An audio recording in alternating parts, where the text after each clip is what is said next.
the tree isn't maintained and there's a 60-mile-an-hour wind, are you responsible? You know, I have to say yes. Because? Because if it's on your property and you're not maintaining it, then the tree should be okay. Fair enough, but is 60 miles an hour like an act of God or not? Yeah, it's an act of God, but I would have to say if the tree was dead and it was on your property, if that was my property and tree, I'd feel responsible. So I think that you'd be responsible. Fair enough. Okay, fair enough. Going inside the courtroom. I said I would. Yeah, no, I was going to say, that's a very If they knocked on my door, you think I wouldn't give $50? Why didn't you ever, just out of curiosity, why can't you knock on the door of your neighbor and say, my landscaper says he'll remove this tree's a problem, and communicate? He went over himself. He took it upon himself to go over there.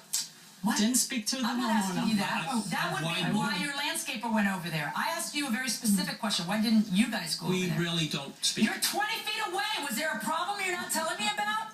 We just don't speak. Well, look, I may not have ever spoken to my waiter, but I now have a reason why I have to speak to the waiter. I want to eat. So I look up at the waiter and I speak to him, even though we've never spoken. Dumb analogy. We have something to talk about now. Now you have something to talk about. Why would you not walk over and say, I know we've never met, but I'm Joe from next door or Steve, whatever, and I'd like to talk to Mr. I'm just curious, because in every other case I've had like that, people have actually spoken. Nothing bad happens when you speak. We have spoken, but it wasn't on the best of terms. When they moved in, I knew there was something. Go ahead. When they moved in, they petitioned the town to subdivide their property.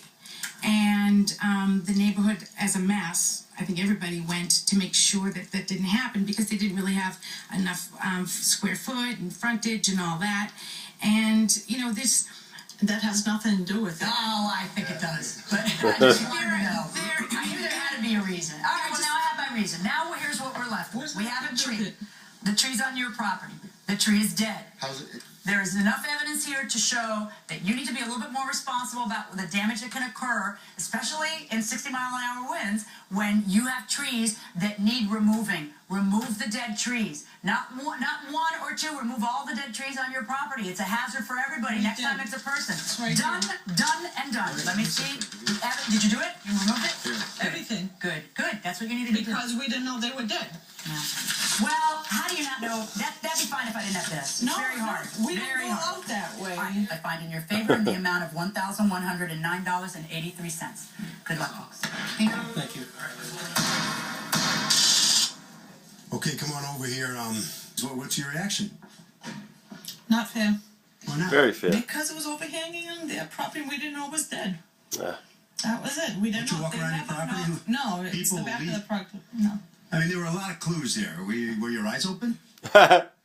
Very. Yeah. Why don't you just settle this thing and avoid all these bad feelings with your neighbors? There's no bad feelings. Never were. They just don't talk to anyone in the neighborhood. That's not bad feelings? You don't have any bad feelings toward them, you say? Absolutely not. Never with anyone. Okay. I don't believe her. All right, guys. Follow her right out that way. All right, come on in here. She has no bad feelings toward you guys. Yeah, right. And how about you? No. No? Neighbors. We're neighbors. Yeah, you just don't talk to her. I come and go, she comes and goes. What is it, mental telepathy? Is that how you communicate with your neighbor? You don't have to talk. Whatever. So what happens when you see her out in the mornings and you're picking up your newspaper on the front lawn? Wave, say hi. Yeah? Sure. Go ahead, say hi to her. I will. Hi to her. Harvey? So here's the deal. When you have a precarious tree on your neighbor's property, you should email them, put them on notice of that. I guarantee you they will take action. That will do it for this case. Litigants for the next case of the way into the courtroom right now. This is the plaintiff.